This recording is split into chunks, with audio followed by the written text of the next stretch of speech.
I'm David with Game-Refraction. I'm here with George Cochran. And you are for Juggernaut Games. Juggernaut Games. And your game you're demoing today is? StarCrawlers. So what can you tell me about StarCrawlers? So StarCrawlers is a sci-fi dungeon crawler. We took a lot of inspiration from old school dungeon crawlers like Eye of the Beholder, Pools of Radiance. So it's grid-based movement when you're in Explore mode. When you get into combat, it switches over to turn-based RPG style combat. Oh, that's interesting. Thanks. So what was the thought behind starting something like this? Let's do something crazy. Crazy?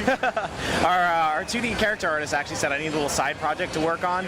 So we said, hey, let's do an iOS dungeon crawler where you can swipe to move and like tap and hold for abilities and stuff. We started doing that and prototyped it on iOS, and then it just sort of grew into this giant PC Mac Linux sci-fi RPG game that we're making now. So are you a fan of sci-fi yourself? Oh yeah, absolutely. I grew up reading so many Shadowrun source books. That kind of like Earth-based sci-fi was so cool for me.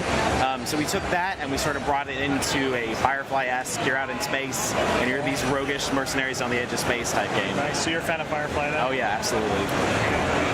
What else can you tell me about the game? Like, is it long? Like, does it have a lot of... Yes, there's probably way too much replayability in it. That was one of our goals starting out, is we wanted to make sure that you could play it over and play it differently each time.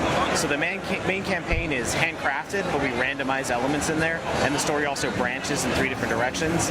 And then our side missions are actually all procedurally generated, so you can replay those as much as you want. They're different every time. Nice. So is there a main story that you follow with? Yeah, absolutely. So the main story is there's a ship called the Stella Marin, which is a giant cruise ship, and it has appeared in the sector and nobody's on board, everyone's disappeared. So what happened and who's responsible is sort of the main thrust of the main campaign. There's 3 different corporations that want you to go in and explore it for different reasons.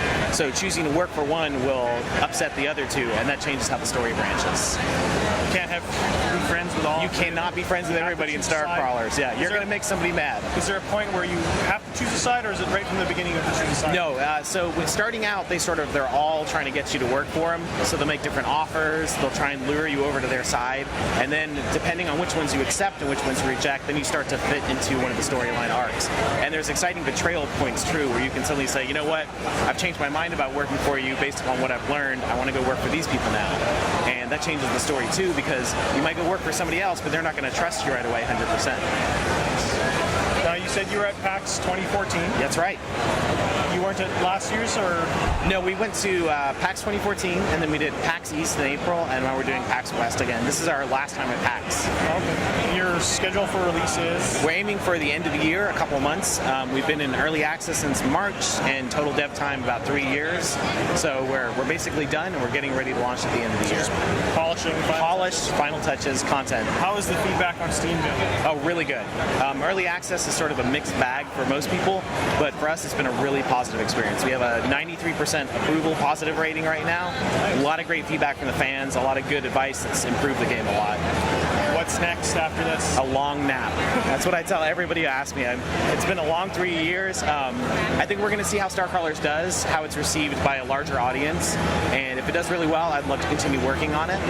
Do you have plans for a DLC for it or another game? Absolutely. I mean, I'd love to do as much free updates and contents to StarCrawlers as possible, but that obviously relies on good sales.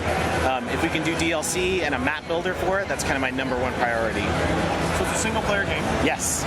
Any thought of multiplayer, or is it just not? If we could find a way to fit it in like it actually works with the gameplay and the mechanics, I would totally do multiplayer. But the hook is there that we've talked about for doing a multiplayer component, but it would have to work really, really well and not feel tacked on. I think that's all my questions. Cost on Steam? It's $20 on Steam, and we're doing a $10 PAX special.